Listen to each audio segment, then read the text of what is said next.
All, welcome back to my YouTube channel ನಮ್ಮ ಮಕ್ಕಳಿಗಾಗಿ by Veena Krishna.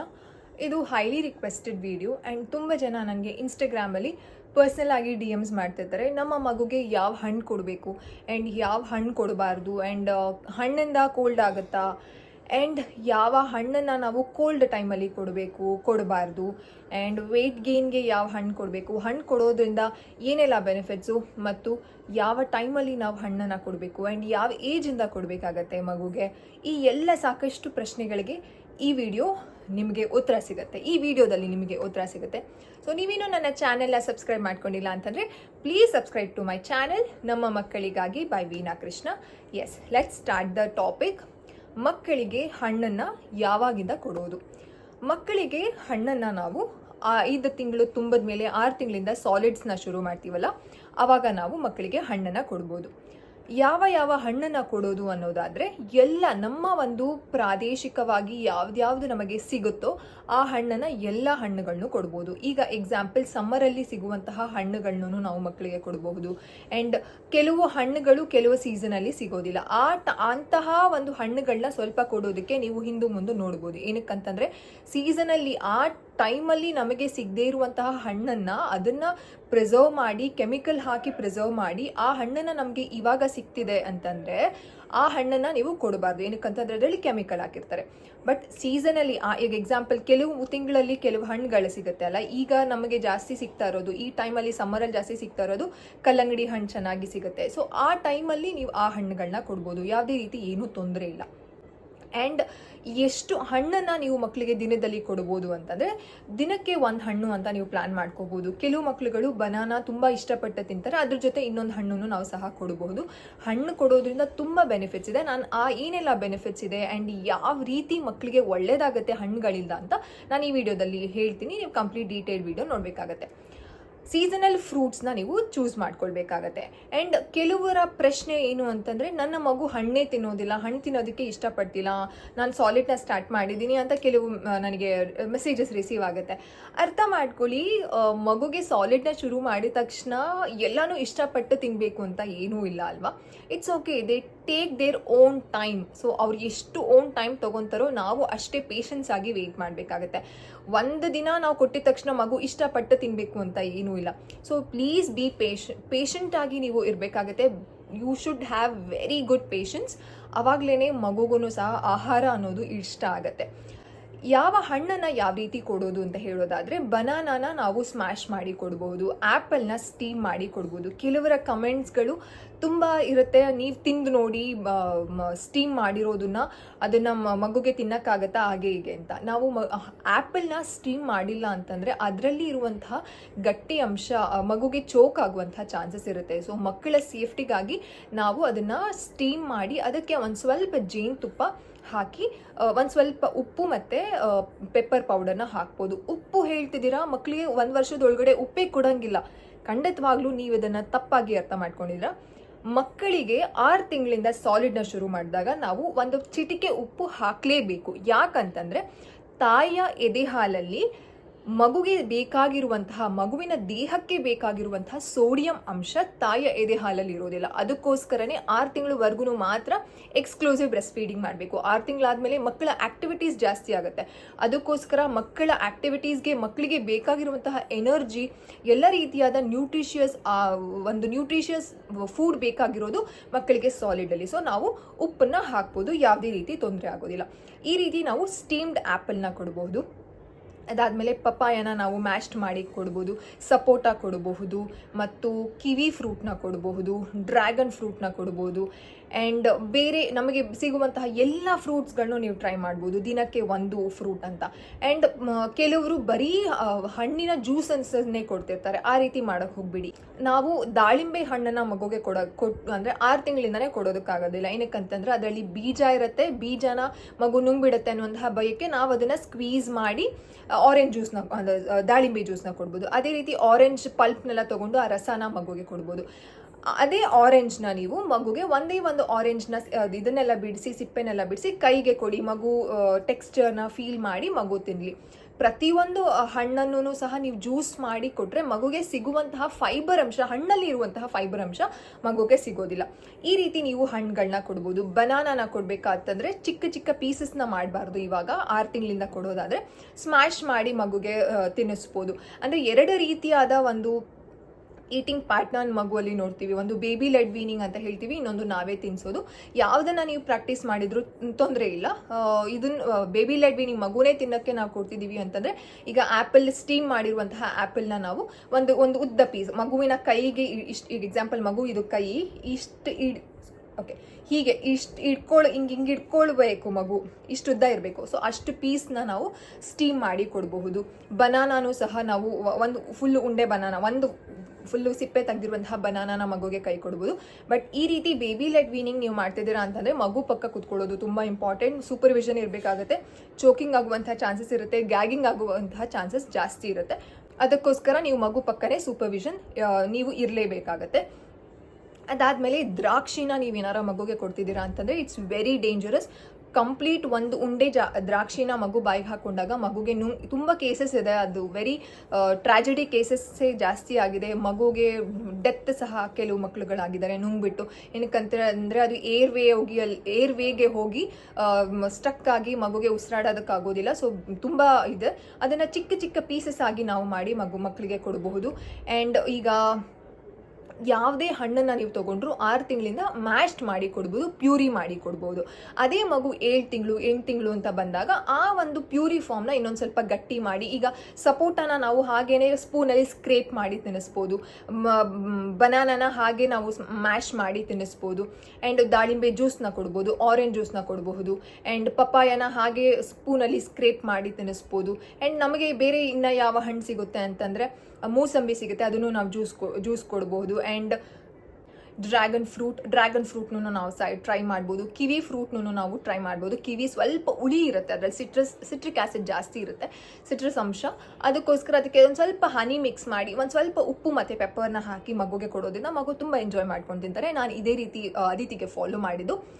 And ಮಕ್ಕಳಿಗೆ ಈ ರೀತಿ ಕೊಡೋದು 6 ತಿಂಗಳಿಂದ ಪ್ಯೂರಿ ಫಾರ್ಮಲ್ಲಿ ಕೊಡ್ತೀವಿ. 7 ತಿಂಗಳಾದಮೇಲೆ 8 ತಿಂಗಳಾದಮೇಲೆ ಮಕ್ಕಳಿಗೆ ಕೈಗೆ ಕೊಡ್ಬೋದು, ಚಿಕ್ಕ ಚಿಕ್ಕ ಪೀಸಸ್ ಆಗಿ ಮಾಡಿ ಕೊಡ್ಬೋದು. ಅಂತಂದರೆ ಕ್ಯೂಬ್ಸ್ ಮಾಡಿ ಕೊಡ್ಬೋದು, ಬನಾನಾ ಕ್ಯೂಬ್ಸ್ ಕೊಡಬಹುದು. ಮಕ್ಕಳು ಅಗಿಯೋದಕ್ಕೆ ಕಲಿತಾರೆ, ಅವರ ದವಡೆ ಅವಾಗಿ ಚೆನ್ನಾಗಿ ಆ್ಯಕ್ಟಿವೇಟ್ ಆಗ್ತಾ ಇರುತ್ತೆ. ಅಂದರೆ ಏನಾರ ತಿನ್ನಬೇಕು ಅಂತ ಅಂತಿರುತ್ತೆ. ಈ ರೀತಿ ಫ್ರೂಟ್ಸ್ನ ಕೊಡೋದ್ರಿಂದ ಮಕ್ಕಳಿಗೆ ತುಂಬ ಒಳ್ಳೆಯದು. ಎಲ್ಲ ಫ್ರೂಟ್ಸ್ನ ಟ್ರೈ ಮಾಡಿ. ಈ ಫ್ರೂಟ್ಸ್ ಟ್ರೈ ಮಾಡಬಾರ್ದು, ಈ ಫ್ರೂಟ್ಸ್ ಟ್ರೈ ಮಾಡಬೇಕು ಅನ್ನೋದೇನೂ ಇಲ್ಲ. ಎಲ್ಲ ಹಣ್ಣುಗಳನ್ನು ಕೊಡ್ಬೋದು. ಈ ಹಣ್ಣು ಕೊಡಬೇಕು, ಈ ಹಣ್ಣು ಕೊಡಬಾರ್ದು ಅಂತ ಏನೂ ಇಲ್ಲ. ಆದರೆ ಕೊಡುವಂತಹ ಹಣ್ಣನ್ನು ನಾವು ಯಾವ ರೀತಿ ಕೊಡ್ತೀವಿ, ಎಷ್ಟು ಪ್ರಮಾಣ ಕೊಡ್ತೀವಿ ಅನ್ನೋದು ತುಂಬ ಇಂಪಾರ್ಟೆಂಟ್. ಆ್ಯಂಡ್ ಯಾವ ಸಮಯದಲ್ಲಿ ಕೊಡಬೇಕು ಅಂತ ಹಣ್ಣು ಅಂತ ಹೇಳೋದಾದರೆ, ಮಗುಗೆ ನೀವು ಇನಿಷಿಯಲ್, ಈಗ ಎಕ್ಸಾಂಪಲ್ ನನ್ನ ಮಗು 6 ತಿಂಗಳು ಬಿದ್ದಿದೆ, 5 ತಿಂಗಳು ತುಂಬಿ 6 ತಿಂಗಳಿಗೆ ಬಿದ್ದಿದೆ, ಹಣ್ಣನ್ನ ಸ್ಟಾರ್ಟ್ ಮಾಡ್ತಿದ್ದೀವಿ ಅಂತ ಅಂದಾಗ ಮಗುಗೆ ಬೆಳಗಿನ ಸಮಯದಲ್ಲಿ ಕೊಡಿ. ಆ ಒಂದು ಹಣ್ಣು, ಈಗ ಎಕ್ಸಾಂಪಲ್ ಮ್ಯಾಂಗೋ ಮಗುಗೆ ಏನಾರ ಅಲರ್ಜಿ ಉಂಟು ಮಾಡುತ್ತೆ ಅಂತಂದರೆ ಅದು ಮಧ್ಯಾಹ್ನದಿಂದನೇ ಅಲರ್ಜಿ ಸ್ಟಾರ್ಟ್ ಆಗುತ್ತೆ. ನಿಮಗೆ ಡಾಕ್ಟರ್ನ ಕನ್ಸಲ್ಟ್ ಮಾಡೋಕ್ಕಾಗಿರ್ಬೋದು ಅಥವಾ ಹೋಮ್ ರೆಮಿಡೀಸ್ನ ಮಾಡೋಕ್ಕೆ ನಿಮಗೆ ಟೈಮ್ ಇರುತ್ತೆ. ಅದೇ ನೀವು ಈವ್ನಿಂಗ್ ಟೈಮ್, ನೈಟ್ ಟೈಮ್ ಕೊಟ್ಟರೆ ಮಗು ನೈಟ್ ಟೈಮ್ ತುಂಬ ಸಫರ್ ಮಾಡುತ್ತೆ. ಸೊ ಆ ಸಫರ್ನ ನೀವು ನೋಡೋದಕ್ಕಾಗೋದಿಲ್ಲ, ಸೊ ಕಷ್ಟ ಆಗುತ್ತೆ. ಅದಕ್ಕೋಸ್ಕರ ಬೆಳಗ್ಗೆ ಟೈಮ್ನ ನೀವು ಪ್ರಿಫರ್ ಮಾಡಬೇಕಾಗುತ್ತೆ. ಬೆಳಗ್ಗೆ ಟೈಮಲ್ಲಿ ಇಂಟ್ರೊಡ್ಯೂಸ್ ಮಾಡಿ. ಮಗುಗೆ ನಾನು ಮ್ಯಾಂಗೋ 1 ವೀಕಿಂದ ಕೊಟ್ಟಿದ್ದೀನಿ, ಯಾವುದೇ ರೀತಿ ಅಲರ್ಜಿ ಇಲ್ಲ ಅಂತಂದ್ರೆ ಆ ಒಂದು ಫ್ರೂಟ್ನ ನೀವು ಈವ್ನಿಂಗ್ ಟೈಮಲ್ಲಿ ಸ್ನ್ಯಾಕ್ ರೀತಿ ಕೊಡ್ಬೋದು. ಸೊ ನಾನು ಅದಿತಿಗೆ ಅದೇ ರೀತಿ ಮಾಡ್ತಾ ಇದ್ದಿದ್ದು. ಸೊ ಮಕ್ಕಳಿಗೆ ಸ್ನ್ಯಾಕ್ ಟೈಮಲ್ಲಿ ನೀವು ಹಣ್ಣುಗಳನ್ನ ಕೊಡ್ಬೋದು, ಹಣ್ಣು ಪ್ಯೂರೀಸ್ನ ಕೊಡ್ಬೋದು, ಜ್ಯೂಸಸ್ನ ಕೊಡ್ಬೋದು. ಆ್ಯಂಡ್ ಹಣ್ಣನ್ನು ಅದೇ ರೀತಿ ಒಂದು ಉದ್ದಕ್ಕೆ ಕಟ್ ಮಾಡಿ ಕೊಡ್ಬೋದು, ಸ್ಟೀಮ್ ಮಾಡಿ ಕೊಡ್ಬೋದು. ಸೊ ಈ ರೀತಿ ಕೊಡ್ಬೋದು. ಹಣ್ಣುಗಳನ್ನ ಕೊಟ್ಟರೆ ಏನೇನಿಲ್ಲ ಬೆನಿಫಿಟ್ಸ್ ಅಂತಂದರೆ, ಮಕ್ಕಳಿಗೆ ಎನರ್ಜಿ ಅನ್ನೋದು ಈ ಹಣ್ಣುಗಳಿಂದ ಬರುತ್ತೆ. ಆ್ಯಂಡ್ ಇಮ್ಯುನಿಟಿ ಪವರ್ನ ಹೆಚ್ಚು ಮಾಡುತ್ತೆ. ಮಕ್ಕಳಲ್ಲಿ ಇಮ್ಯುನಿಟಿ ಪವರ್ ಹುಟ್ಟಿದಾಗಲೇ ಮಕ್ಕಳಲ್ಲಿ ಇಮ್ಯುನಿಟಿ ಪವರ್ ಜಾಸ್ತಿ ಇರುತ್ತೆ. ಇನ್ನೂ ಹೋಗ್ತಾ ಮಕ್ಕಳಿಗೆ ಆ ಇಮ್ಯುನಿಟಿ ಪವರ್ ಅನ್ನೋದು ಸ್ವಲ್ಪ ಕಡಿಮೆ ಆಗುತ್ತೆ. ಸೊ ಈ ಒಂದು ಸಾಲಿಡ್ಸ್ನ ಸ್ಟಾರ್ಟ್ ಮಾಡಿದಾಗ ನಾವು ಹಣ್ಣುಗಳನ್ನ ಕೊಟ್ಟಾಗ ಮಕ್ಕಳಿಗೆ ಇಮ್ಯುನಿಟಿ ಪವರ್ ಅನ್ನೋದು ಚೆನ್ನಾಗಿ ಡೆವಲಪ್ ಆಗುತ್ತೆ. ಆ್ಯಂಡ್ ಎನರ್ಜಿ, ನಾನು ಆವಾಗಲೇ ಹೇಳ್ದಂಗೆ ಮಕ್ಕಳಿಗೆ ತುಂಬ ಎನರ್ಜಿ ಬೇಕು ಇವಾಗ. ಆ್ಯಂಡ್ ರೀಸ್ಟೋರ್ ಮಾಡುತ್ತೆ ಮಕ್ಕಳಿಗೆ. ಎಷ್ಟು ಈಗ ಎಕ್ಸಾಂಪಲ್ 6 ತಿಂಗಳು ಮಗು ಕುತ್ಕೊಳ್ಳೋದಕ್ಕೆ ಶುರು ಮಾಡುತ್ತೆ, ಅಂಬೆಗಾಲಿಡೋದಕ್ಕೆ ಶುರು ಮಾಡುತ್ತೆ ಅಂತಂದರೆ ತೆವಳೋದಕ್ಕೆ ರೆಡಿ ಆಗ್ತಾ ಇರ್ತಾರೆ ಅವರು ನೆಕ್ಸ್ಟ್ ಮೈಲ್ ಸ್ಟೋನ್ಸ್ಗೆ. ಸೊ ಆವಾಗ ಅವರಿಗೆ ಜಾಸ್ತಿ ಎನರ್ಜಿ ಬೇಕಾಗಿರುತ್ತೆ. ಸೊ ಆ ಎನರ್ಜಿನ ರೀಸ್ಟೋರ್ ಮಾಡೋದೇ ಈ ಹಣ್ಣುಗಳು. ಅದಾದಮೇಲೆ ಹಣ್ಣಿನಲ್ಲಿರುವಂತಹ ವೈಟಮಿನ್ಸ್, ಮಿನರಲ್ಸ್ ಮತ್ತು ಫೈಬರ್ ಅಂಶ ಮಕ್ಕಳ ಒಂದು ಗಟ್ ಹೆಲ್ತ್ನ ತುಂಬ ಚೆನ್ನಾಗಿ ಡೆವಲಪ್ ಮಾಡುತ್ತೆ. ಆ್ಯಂಡ್ ಮಕ್ಕಳಿಗೆ ಕಾನ್ಸ್ಟಿಪೇಷನ್ ಆಗ್ತಿದೆ ಅಂತಂದರೆ ಹಣ್ಣುಗಳನ್ನ ಕೊಡಬೇಕಾಗತ್ತೆ. ಆ್ಯಂಡ್ ಮಕ್ಕಳಿಗೆ ಅವಾಗವಾಗ ಕೋಲ್ಡ್ ಆಗ್ತಿದೆ, ಅವಾಗವಾಗ ಕಾಫ್ ಆಗ್ತಿದೆ, ಅವಾಗವಾಗ ಕೆಮ್ಮು ಬರ್ತಿದೆ, ಶೀತ ಆಗ್ತಿದೆ ಅಂತಂದರೆ ನೀವು ಹಣ್ಣು ಕೊಡಿ. ಕೆಲವರು ಹಣ್ಣುಗಳಿಂದನೇ ಶೀತ ಆಗುತ್ತೆ, ಮಕ್ಕಳಿಗೆ ಕೋಲ್ಡ್ ಆಗಿದೆ ಅಂತಂದರೆ ಹಣ್ಣುಗಳೇ ಕೊಡೋದಿಲ್ಲ. ಸೊ ಆ ರೀತಿ ಮಾಡೋಕ್ಕೆ ಹೋಗ್ಬಿಡಿ. ಹಣ್ಣಲ್ಲಿ ಇರುವಂತಹ ಸಿಟ್ರಸ್ ಅಂಶ ಮಕ್ಕಳಿಗೆ ಕೋಲ್ಡ್ ಆಗಿದ್ರೆ, ಕಾಫ್ ಆಗಿದ್ರೆ, ಏನೇ ಒಂದು ತೊಂದರೆ ಆಗಿದ್ರೆ ಅದನ್ನು ಮಕ್ಕಳಲ್ಲಿ ಅದು ಕಡಿಮೆ ಮಾಡುತ್ತೆ. ಹಣ್ಣಿಂದ ಕೋಲ್ಡ್, ಕಾಫ್, ಕೆಮ್ಮು ಏನೂ ಬರೋದಿಲ್ಲ. ಆ್ಯಂಡ್ ನೀವು ಹಣ್ಣನ್ನು ಚೂಸ್ ಮಾಡಬೇಕು ಅಂತಂದರೆ ದಯವಿಟ್ಟು ಆರ್ಗ್ಯಾನಿಕ್ ಶಾಪ್ಸ್ಗಳಲ್ಲಿ ನೀವು ಬೈ ಮಾಡಿ, ಅಥವಾ ನಮ್ಮ ಒಂದು ಇರುವಂತಹ ಒಂದು ಪ್ಲೇಸ್ಗೆ ವೆರಿ ಲೋಕಲ್ ಎಲ್ಲಿ ಸಿಗುತ್ತೆ ಅಲ್ಲಿ ಮಾತ್ರ ತಗೊಳ್ಳಿ. ತುಂಬ ಪ್ಯಾಕ್ಡ್ ಫ್ರೂಟ್ಸ್ನ ಅಂತಂದರೆ ಫ್ರೀಝರಲ್ಲಿ ಇಟ್ಟಿರ್ತಾರೆ, ಅಲ್ಲಿ ಹೋಗಿ ನೀವು ಸೂಪರ್ ಮಾರ್ಕೆಟ್ಸಲ್ಲಿ ಹೋಗಿ ತೊಗೊಂಡು ಬರೋದು ಅಷ್ಟು ಸೂಕ್ತ ಅಲ್ಲ. ರೋಡ್ ಸೈಡಲ್ಲಿ ಸಿಗುವಂತಹ ಹಣ್ಣುಗಳು ಇಸ್ ವೆರಿ ಬೆಸ್ಟ್. ನಮ್ಮ ಲೊಕ್ಯಾಲಿಟಿಯಲ್ಲಿ ಯಾವುದು ರೋಡ್ ಸೈಡಲ್ಲಿ ಸಿಗುತ್ತೋ ಅಲ್ಲಿ ಜಾಸ್ತಿ. ಏನಕ್ಕಂತಂದರೆ ಅವರು ಆ ಬೀದಿ ಸಗಟು ಮಾರಾಟ ಮಾಡೋರು ಅಂದರೆ ಎಕ್ಸಾಂಪಲ್ 2-3 ದಿನಕ್ಕೆ ಅವರು ಆ ಒಂದು ತೆಗೆದುಕೊಂಡು ಬಂದಿರುವಂತಹ ಹಣ್ಣುಗಳನ್ನೆಲ್ಲ ಖಾಲಿ ಮಾಡಿ ನೆಕ್ಸ್ಟ್ ಸ್ಟಾಕ್ ಹಾಕೊಳ್ತಿರ್ತಾರೆ. ಅದೇ ಫ್ರೀಝರಲ್ಲಿ ಇಟ್ಟು ಮಾರೋರು ಯಾವ ರೀತಿ ಮಾಡ್ತಾರೆ ಅಂತಂದರೆ 1 month 2 month 15 daysವರೆಗೂ ಆ ಹಣ್ಣು ಅದೇ ಇರುತ್ತೆ. ಬಟ್ ಅವ್ರು ಫ್ರೀಝರಲ್ಲಿ ಇಟ್ಟಿರೋದ್ರಿಂದ ನಮಗೆ ಫ್ರೆಶ್ ಆಗಿ ಕಾಣಿಸ್ತಾ ಇರುತ್ತೆ. ಸೊ ಆ ರೀತಿ ಮಾಡೋಕ್ಕೆ ಹೋಗ್ಬಿಡಿ. ಆರ್ಗ್ಯಾನಿಕ್ ಶಾಪ್ಸಲ್ಲಿ ನೀವು ತೊಗೊಂಡ್ರೆ ದಟ್ಸ್ ದ ಬೆಸ್ಟ್. ಏನಕ್ಕಂತಂದರೆ ಯಾವುದೇ ರೀತಿ ಸಾವಯವವಾಗಿ ಅದು ಆ ಹಣ್ಣುಗಳನ್ನ ಬೆಳೆದಿರ್ತಾರೆ. ಒಂದು 10 ರೂಪಾಯಿ ಹೆಚ್ಚಿಗೆ ಆಗ್ಬೋದು, ಆದರೆ ಮಕ್ಕಳಿಗೆ ಒಳ್ಳೇದಾಗುತ್ತೆ. ಸೊ ನೀವು ಈ ರೀತಿ ಮಾಡ್ಬೋದು. ಆ್ಯಂಡ್ ಹಣ್ಣುಗಳನ್ನ ಕೊಡಬೇಕು ಅಂತಂದರೆ ಮಕ್ಕಳಿಗೆ ಒಂದು 20 minutes ಅಥವಾ 30 minutes ಮುಂಚೆನೇ ಉಪ್ಪು ನೀರಲ್ಲಿ ಅದನ್ನು ನೆನೆಸಿ ಅದಾದಮೇಲೆ ಕ್ಲೀನಾಗಿ ವಾಶ್ ಮಾಡಿ ನೆಕ್ಸ್ಟ್ ಮಕ್ಕಳಿಗೆ ನೀವು ಕೊಡ್ತಾ ಬನ್ನಿ. ಇದರಿಂದ ಮಕ್ಕಳಿಗೆ ಏನೇ ತೊಂದರೆ ಆಗೋದಿಲ್ಲ. ಎಕ್ಸಾಂಪಲ್ ಇವಾಗ ಯಾವುದೋ ಒಂದು ಹಣ್ಣು ಕೊಟ್ಟೆ, ಮಗುಗೆ ಕೋಲ್ಡ್ ಸ್ಟಾರ್ಟ್ ಆಯಿತು ಅಂತಂದರೆ it is not because of ಹಣ್ಣು. ಇದನ್ನು ನೀವು ಕ್ಲೀನಾಗಿ ವಾಶ್ ಮಾಡಿಲ್ಲ ಅಥವಾ ಅದರಲ್ಲಿರುವಂತಹ ಕೆಮಿಕಲ್ ಅಂಶ ಮಕ್ಕಳಿಗೆ ಕೋಲ್ಡ್ ಅಥವಾ ಕಾಫ್ ಅಥವಾ ಕೆಮ್ಮು ಏನೋ ಒಂದು ಬಂದಿರುತ್ತೆ. ಆದರೆ ನಾವು ಆ್ಯಸ್ ಅ ಪೇರೆಂಟ್ ಆಗಿ ನಾವು ಅರ್ಥ ಮಾಡ್ಕೊಳ್ಳೋದು ದಟ್ ಮಗುಗೆ ನಾನು ಹಣ್ಣು ಕೊಟ್ಟೆ ಕೋಲ್ಡ್ ಆಯಿತು. ಸೊ ಈ ರೀತಿ ಮಿತ್ತೆಲ್ಲ ಏನೂ ಬೇಡ. ಸೊ ನೀವು ಐ ಹೋಪ್ ನಾನು ಎಲ್ಲಾನು ಅಡ್ರೆಸ್ ಮಾಡಿದ್ದೀನಿ, ಯಾವಾಗ ಕೊಡಬೇಕು ಆ್ಯಂಡ್ ಎಷ್ಟು ಪ್ರಮಾಣ ಕೊಡಬೇಕು ಅಂತಂದರೆ ಮಗು ಎಷ್ಟು ಹಣ್ಣು ತಿನ್ನುತ್ತೋ ಅಷ್ಟನ್ನೇ ನೀವು ಕೊಡ್ಬೋದು. ಆ್ಯಂಡ್ ಮಕ್ಕಳಿಗೆ ಟೆಕ್ಸ್ಚರ್ ಅನ್ನೋದನ್ನ ತುಂಬ ಇಂಪಾರ್ಟೆಂಟ್ ಆಗಿ ನೀವು ಡೆವಲಪ್ ಮಾಡಲೇಬೇಕಾಗುತ್ತೆ. ಈಗ ಎಕ್ಸಾಂಪಲ್ ನೀವು ದಿನಕ್ಕೆ ಒಂದು ಹಣ್ಣು ಅಂತ ನೀವು ಇಂಟ್ರೊಡ್ಯೂಸ್ ಮಾಡಿದಾಗ ಇನ್ನೊಂದು ಹಣ್ಣನ್ನು ಮಗುಗೆ ಮಗು ಟೆಕ್ಸ್ಚರ್ನ ನೋಡಿ ತಿಂದಿಲ್ಲ ಅಂತ ಅಂದ್ರೂ ಚಿಂತೆ ಇಲ್ಲ. ಮಕ್ಕಳು ಟೇಸ್ಟ್ ಮಾಡಿ ಬಾಯಲ್ಲಿ ಇಟ್ಕೊಳ್ಬೇಕು. ಏನಕ್ಕಂತಂದರೆ ಇವಾಗ ಮಕ್ಕಳು ತುಂಬ ಎಕ್ಸ್ಪ್ಲೋರ್ ಮಾಡ್ತಿರ್ತಾರೆ, ಅವರ ಒಂದು ಟೇಸ್ಟ್ ಬಡ್ ಸಹ ಚೆನ್ನಾಗಿ ಡೆವಲಪ್ ಆಗ್ತಿರುತ್ತೆ. ಅವರ ಟೀತಿಂಗ್ ಅಂತಂದರೆ ಹಲ್ ಬರೋದಕ್ಕೆ ಎಲ್ಲಾನು ರೆಡಿ ಆಗ್ತಿರೋದ್ರಿಂದ ಮಕ್ಕಳು ಚೆನ್ನಾಗಿ ಅಗಿಬೇಕು, ಮುಟ್ಟಬೇಕು, ಅದನ್ನು ಸ್ಮ್ಯಾಶ್ ಮಾಡಬೇಕು, ಏನೇನೋ ಮಾಡ್ತಾರೆ ಮಕ್ಕಳು. ಅದನ್ನು ಮಾಡೋದಕ್ಕೆ ನಾವು ಬಿಡಬೇಕಾಗತ್ತೆ. ಸೊ ಮಕ್ಕಳಿಗೆ ಟೆಕ್ಸ್ಚರ್ನ ಫೀಲ್ ಮಾಡೋದಕ್ಕೆ ಬಿಡಿ. ಆ್ಯಂಡ್ ಎಲ್ಲ ಹಣ್ಣುಗಳನ್ನು ಕೊಡಿ, ಯಾವುದೇ ಹಣ್ಣು ಬೇಡ ಅಂತ ಏನೂ ಇಲ್ಲ. ಆ್ಯಂಡ್ ಐ ಹೋಪ್ ಎಲ್ಲಾನು ಹೇಳಿದ್ದೀನಿ ನಾನು ಈ ವಿಡಿಯೋದಲ್ಲಿ, ಯಾವ ಹಣ್ಣು ಕೊಡಬೇಕು ಆ್ಯಂಡ್ ಯಾವ ಸಮಯಕ್ಕೆ ಕೊಡಬೇಕು. ಬೆಳಗ್ಗೆ ಕೊಡಿ ಅಂತಲೂ ಹೇಳಿದ್ದೀನಿ. ಆ್ಯಂಡ್ ಹಣ್ಣುಗಳನ್ನ ಕೊಡೋದ್ರಿಂದ ಏನೇನೆಲ್ಲ ಬೆನಿಫಿಟ್ಸ್, ಆ್ಯಂಡ್ ಮಕ್ಕಳಿಗೆ ಕಾನ್ಸ್ಟಿಪೇಷನ್ ಆಗೋದಿಲ್ಲ. ಈ ಹಣ್ಣುಗಳೆಲ್ಲನೂ ತುಂಬ ಇಂಪಾರ್ಟೆಂಟ್. ನಮ್ಮ ಪ್ರಾದೇಶಿಕವಾಗಿ ಯಾವ್ಯಾವ ಹಣ್ಣು ಸಿಗುತ್ತೋ ಅದನ್ನು ಎಲ್ಲನೂ ಕೊಡಿ. ಆ್ಯಂಡ್ ಕೆಲವು ಬೇರೆ ಫ್ರೂಟ್ಸ್ಗಳೆಲ್ಲ ಇದೆ. ಈಗ ಲೀಚಿ ಇರಬಹುದು, ಆ್ಯಂಡ್ ಈಗ ಯಾವುದದು ಫ್ಯಾಷನ್ ಫ್ರೂಟ್ ಅಂತ ಇದೆ. ಸೊ ಅದನ್ನೆಲ್ಲ ನೀವು ಟ್ರೈ ಮಾಡ್ಬೋದು, ಟ್ರೈ ಮಾಡಬಾರ್ದು ಅಂತ ಏನೂ ಇಲ್ಲ. ಆದರೆ ನಮಗೆ ಲೊಕ್ಯಾಲಿಟಿಯಲ್ಲಿ ಸಿಗಿರುವಂತಹ ಹಣ್ಣುಗಳನ್ನ ನೀವು ಜಾಸ್ತಿ ಪ್ರಿಫರ್ ಮಾಡ್ಬೋದು. ಆ್ಯಂಡ್ ಇನ್ನೊಂದು ಇಂಪಾರ್ಟೆಂಟ್ ವಿಷಯ ಏನು ಅಂತಂದರೆ, ಮಕ್ಕಳಿಗೆ 1 ವರ್ಷದೊಳಗಡೆ ನಾವು ಎಷ್ಟು ಡಿಫ್ರೆಂಟ್ ಫುಡ್ ಆ್ಯಂಡ್ ಐಟಮ್ಸ್ನ, ಫುಡ್ ರೆಸಿಪೀಸ್ನ ಟ್ರೈ ಮಾಡ್ತಿರೋ ಮಕ್ಕಳ ಒಂದು ಫುಡ್ ಹ್ಯಾಬಿಟ್ಸ್ ಅನ್ನೋದು ತುಂಬ ಚೆನ್ನಾಗಿ ಡೆವಲಪ್ ಆಗುತ್ತೆ. ಇದರಿಂದನೇ ಮಕ್ಕಳಿಗೆ ಜಾಸ್ತಿ ಊಟ ಮಾಡಬೇಕು ಅಂತಂದರೆ ಮಕ್ಕಳ ಟೇಸ್ಟ್ ಬಟ್ ಇವಾಗಲೇ ಡೆವಲಪ್ ಆಗ್ತಿರೋದು. 6 ತಿಂಗಳಿಂದ 1 ವರ್ಷದೊಳಗಡೆ ಎಲ್ಲ ಫ್ರೂಟ್ಸ್ನು, ಎಲ್ಲ ಹಣ್ಣುಗಳು, ಎಲ್ಲ ಫ್ರೂಟ್ಸ್, ವೆಜಿಟೇಬಲ್ಸ್ ಆ್ಯಂಡ್ ಎಲ್ಲ ಒಂದು ಆಹಾರನ ನೀವು ಟ್ರೈ ಮಾಡೋದ್ರಿಂದ ಮಕ್ಕಳ ಎಪಟೈಟ್ಗೆ ಒಳ್ಳೆಯದಾಗುತ್ತೆ. ಆ್ಯಂಡ್ ಅವರ ಟೇಸ್ಟ್ ಬಡ್ನ ನಾವು ತುಂಬ ಚೆನ್ನಾಗಿ ಡೆವಲಪ್ ಮಾಡ್ತೀವಿ. ಇದು ಮಕ್ಕಳ ನಾಲಿಗೆಗೂ ಸಹ ರುಚಿ ಸಿಗುತ್ತೆ. ಸೊ ಇದಾಗಿತ್ತು ಯಾವ ಫ್ರೂಟ್ಸ್ ಯಾವಾಗ ಇಂಟ್ರೊಡ್ಯೂಸ್ ಮಾಡಬೇಕು, ಎಷ್ಟು ಪ್ರಮಾಣ ಕೊಡಬೇಕು. ಆ್ಯಂಡ್ ಎಷ್ಟು ಪ್ರಮಾಣ ಇನ್ನೊಂದ್ಸಲ ನಾನು ಹೇಳ್ತಾ ಇದ್ದೀನಿ, ಮಗು ಎಷ್ಟು ತಿನ್ನುತ್ತೋ ಅಷ್ಟೇ ಕೊಡಿ. ನೀವು ಎಕ್ಸ್ಪೆಕ್ಟೇಷನ್ ಮಾಡ್ಕೊಂಡಂಗೆ ಇನಿಷಿಯಲಿ ಮಕ್ಕಳು ತಿನ್ನೋದಿಲ್ಲ. ಆ್ಯಂಡ್ ಕೆಲವು ಮಕ್ಕಳುಗಳು ಬನಾನಾನ ಪ್ರತಿದಿನಕ್ಕೆ 2 ರಿಂದ 3 ಬನಾನಾ ತಿಂತಿರ್ತಾರೆ. That's completely all right. ಮಗುಗೆ ತಿಂದು ಜೀರ್ಣಿಸ್ಕೊಳ್ಳುವಂತಹ ಶಕ್ತಿ ತುಂಬ ಚೆನ್ನಾಗಿರುತ್ತೆ. ಸೊ ನೀವು ಇದನ್ನು ಕೊಡಿ. ಆ್ಯಂಡ್ ಈ ಟಿಪ್ಸ್ಗಳನ್ನೆಲ್ಲ ಫಾಲೋ ಮಾಡಿ. ಏನಾರ ನಿಮಗೆ ಕನ್ಫ್ಯೂಷನ್ ಇದ್ದರೆ ಪ್ಲೀಸ್ ಕಮೆಂಟ್ ಮಾಡಿ, ನಾನು ಅದಕ್ಕೆ ರಿಪ್ಲೈ ಬ್ಯಾಕ್ ಮಾಡ್ತೀನಿ. ಸೊ ನೀವಿನ್ನು ನನ್ನ ಇನ್ಸ್ಟಾಗ್ರಾಮ್ ಪೇಜ್ aditikrishna.baby2 ಪೇಜ್ನ ಫಾಲೋ ಮಾಡ್ತಿಲ್ಲ ಅಂತಂದರೆ ಪ್ಲೀಸ್ ಫಾಲೋ ಮಾಡಿ. ಆ್ಯಂಡ್ ನನ್ನ ಚಾನೆಲ್ನ ಸಬ್ಸ್ಕ್ರೈಬ್ ಮಾಡ್ಕೊಂಡಿಲ್ಲ ಅಂತಂದರೆ ಪ್ಲೀಸ್ ಸಬ್ಸ್ಕ್ರೈಬ್ ಮಾಡ್ಕೊಳ್ಳಿ.